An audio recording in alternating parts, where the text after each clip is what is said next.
zero tolerance policy that the president has supported, that the Attorney General announced, is it humane?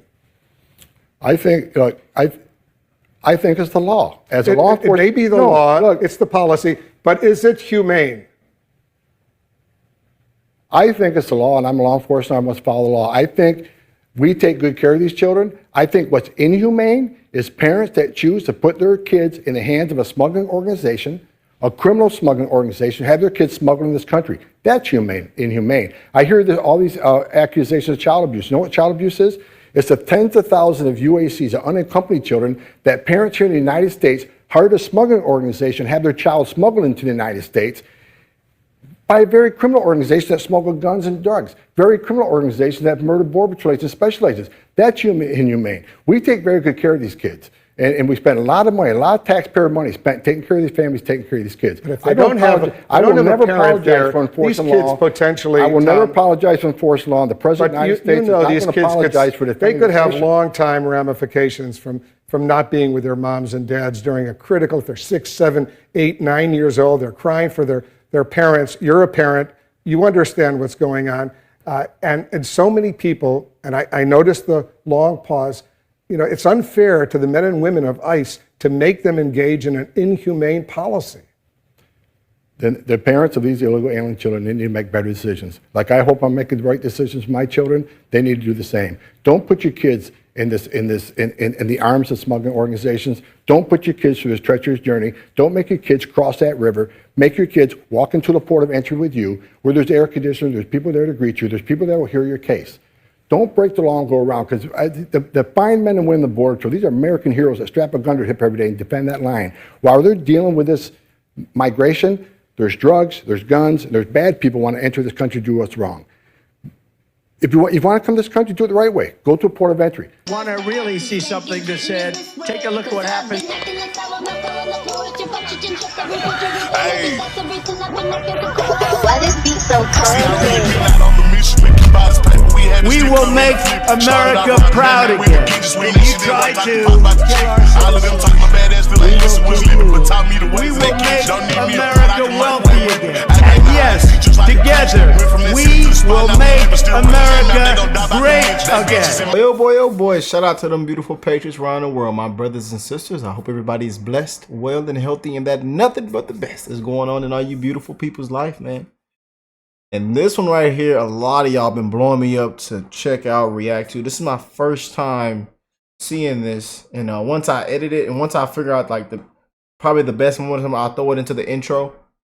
But this is my first time actually reacting to this full thing, and this was I would say a couple years ago, but a lot of y'all say you have to check this out. And now Tom Homan is now the incoming new Trump's border czar. So this is gonna hit different. It is gonna hit different. And oh yeah, we know about Wolf. Oh, Wolf Blitzer. Yeah. CNN, the Comedy News Network, the Clinton News Network, the Comedy News Network. Oh boy, they got to show up to the station and just say, everybody in here, can you hear me? Put your hands behind your backs. Like that. So let's go and get into it. Make sure y'all hit that like button, subscribe to the channel if you are new here. We keep it real, we have fun, we spread love, and it's common sense.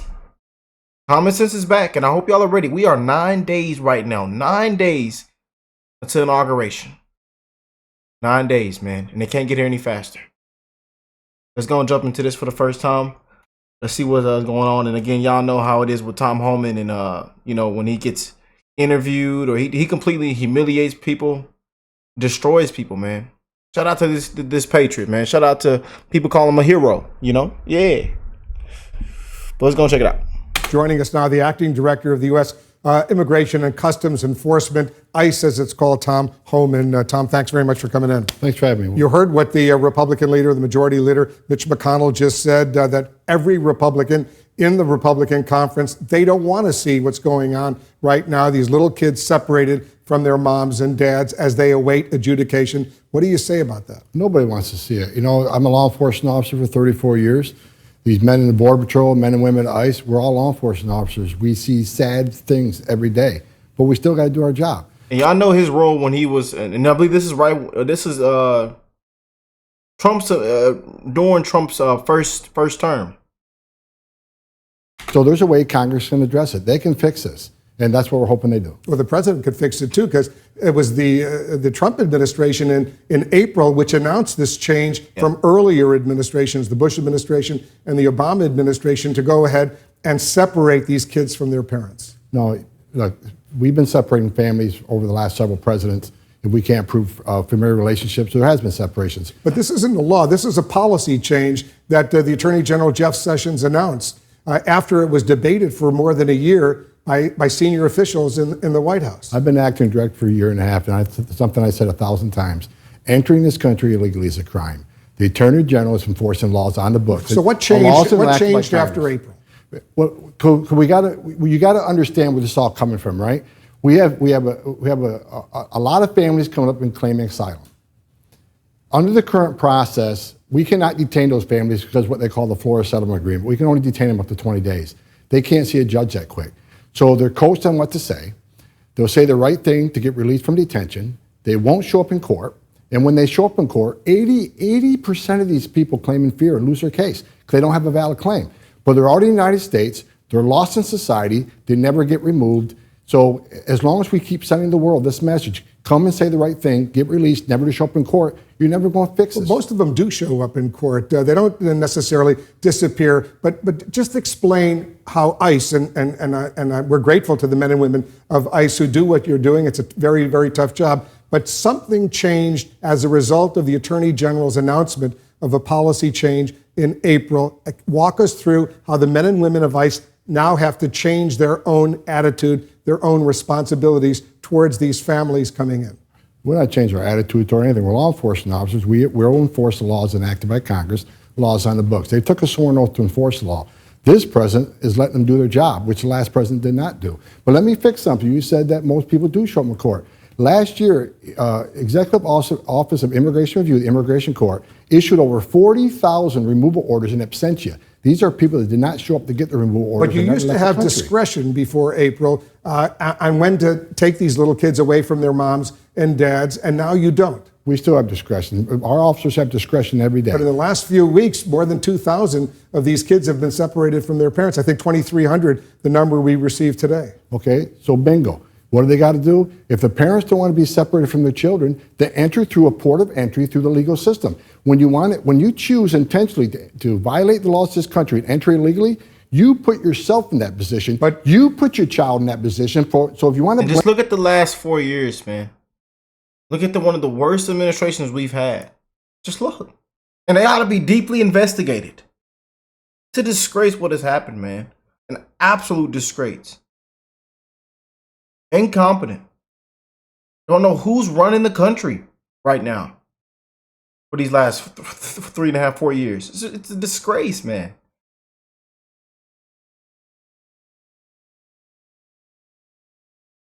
So this right, I know this was, in the first term, but this is I'm telling y'all, man, this whole thing is going to hit home because we've seen what has taken place, these last couple of years, man. And I love that Thomas hitting them with it. I'm glad y'all sent this to me, man. I'm so glad y'all got any more golden interviews that I haven't seen yet. Please send it to me. Keep sending them to me.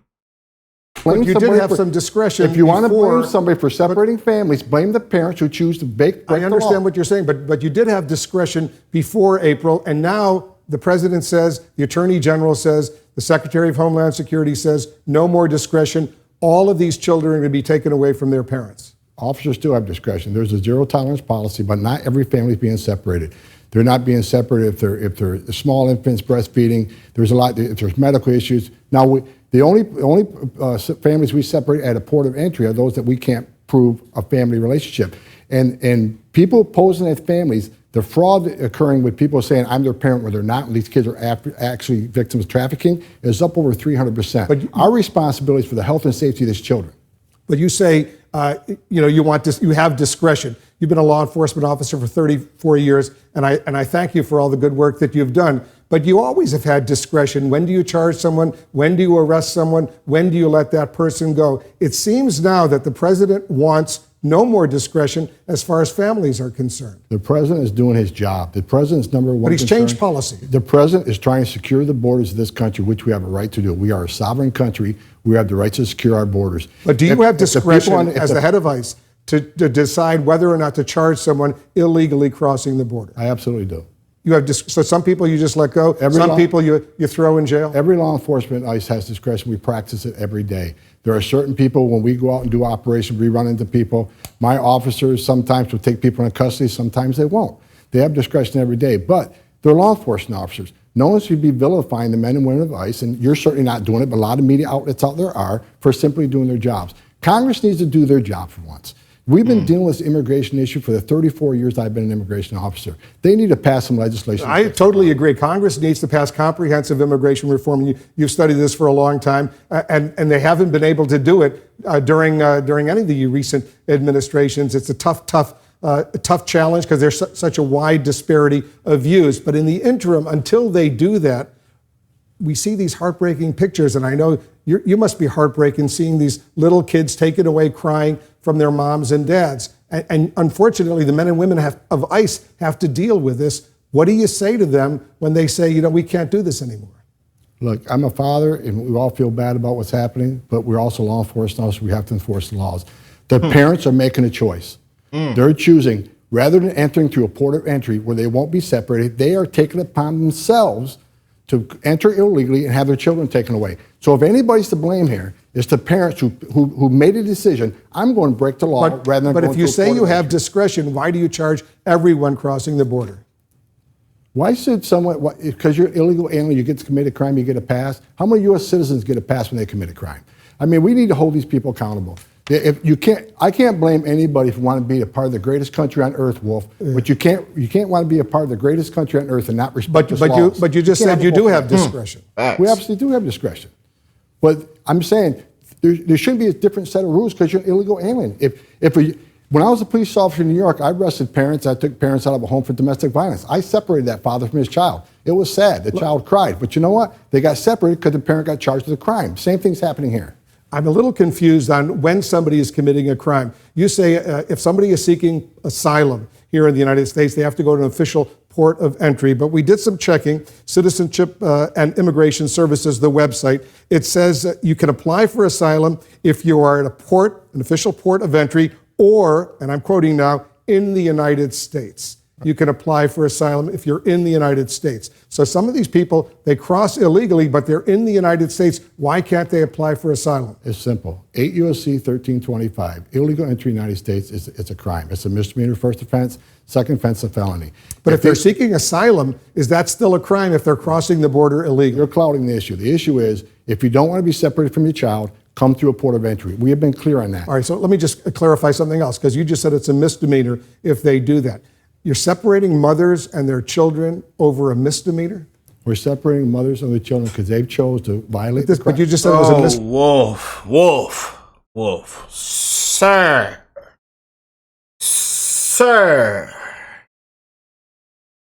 Misdemeanor. The first offense is a misdemeanor. Okay, so for a misdemeanor, you're separating parents from their kids? We're enforcing the law. We're enforcing the law against illegal aliens. But you have discretion. We're enforcing laws against illegal aliens just like we enforce them against U.S. citizens. But it's just a misdemeanor, and you don't have to do it if you have discretion. And it wasn't done during the Obama administration or the Bush administration. It's only been done now in the last couple of months during the Trump administration. We can go back and forth. They don't have to commit a misdemeanor. They can come to the port of entry. If these people are being tortured or being threatened with death, and they seek entry into the United States under asylum, you have to understand what they're going through. And that's a false statement right there, Wolf, because the immigration courts in the last year and a half have said 80%, up to 80% of these cases are frivolous.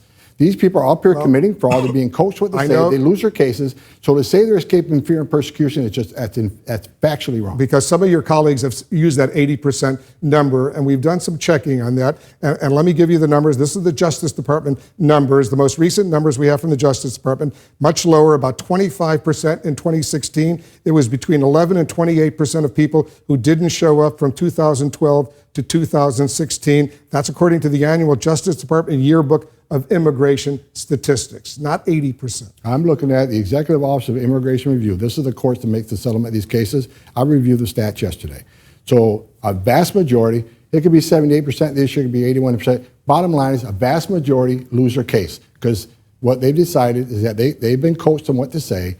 And we got to understand where this all come from. But you admit that in El Salvador or Honduras or Guatemala, the situation first of all, there is horrible. The homicide rates in Guatemala are half what they were in FY12. The homicide rates in Honduras is down. There is no evidence showing the crime rate in El Salvador, Guatemala, Honduras have risen this past year. So you're saying that these people should not try to leave those countries? I can't. I said it 100 times. I can't blame anybody who want to be a part of the greatest country on earth. But there's the right way and wrong way to do it. We got thousands of people standing in line the way they're supposed to stand in line. All right, so let me, because I know that we're going back and forth, but if you say it's a misdemeanor, public intoxication, for example, is a misdemeanor, right? That's a misdemeanor. You don't separate families if there's public intoxication.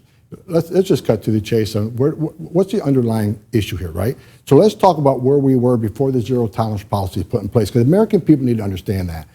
Under the current process, we can't detain them long enough to see a judge. They don't show up in court. Most of them lose their cases. Most of them do show up in court. 40,000 absentia orders last year. Bottom line is they're not following the judge's order. So let's leave it there, right? They're ignoring judge's order. If you and I ignore a judge's order, we're going to jail. So they ignore a judge's order. So if that's the message we want to send, the rest of the world says, come to this country. No, let me finish, please. Violate the laws of this country, ignore a judge's order, and you're fine. Go have your U.S. citizen child, and we won't ever separate you, because now we don't want to separate families.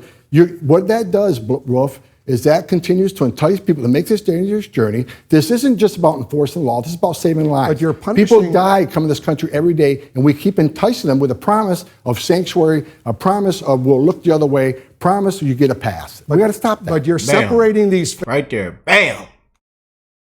In the show, shut it down. Shut CNN down. Right there. Y'all walk Wolf out in handcuffs. Families, even before they don't show up in court, in advance of the fear that they might not do the right thing, that's when you're separating these families. And that's what's causing so much anguish, so much heartburn across the country right now when they see the separation of the zero tolerance, this new policy that was enacted in April. Then the parents need to make a clear choice. Enter through a port of entry, you won't be separated. They're making that choice. They put their families in that position. If anybody's to blame for that child being taken away, it's the parent that chose, I'm going to break the law. L-A-W. Law. Law and order, baby.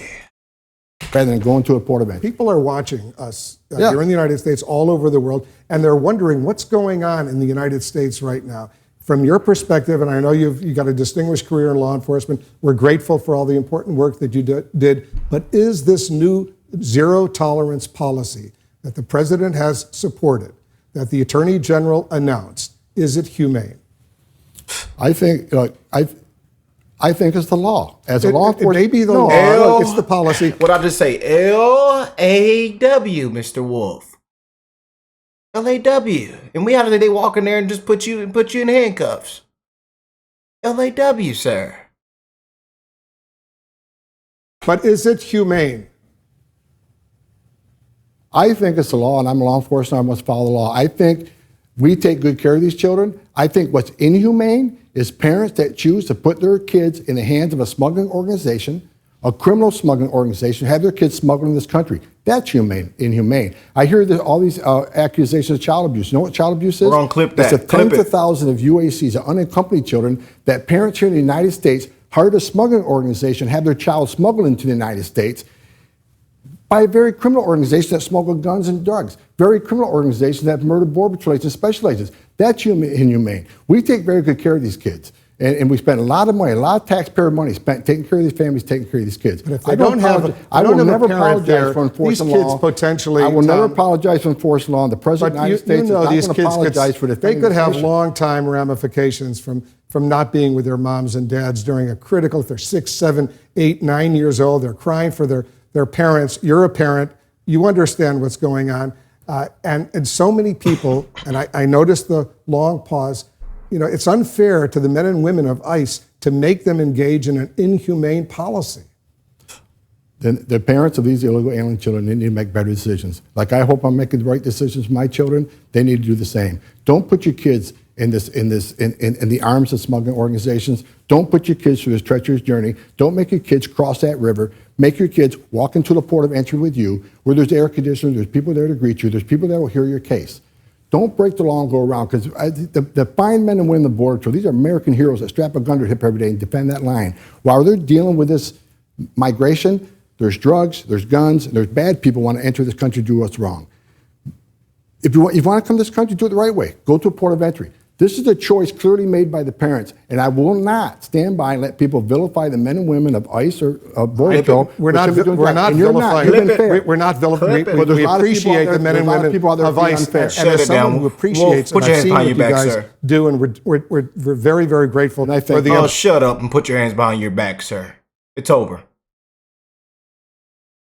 It's over, sir.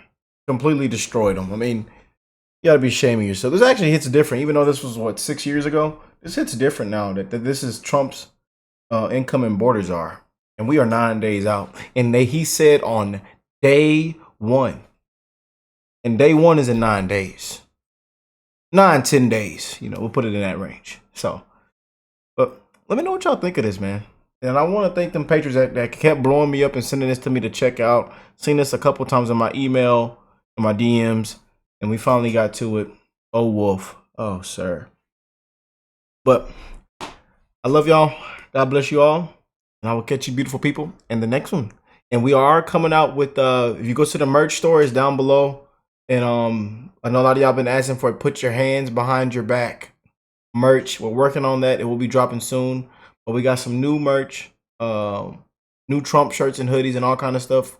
In my spring store, OkayRickk store.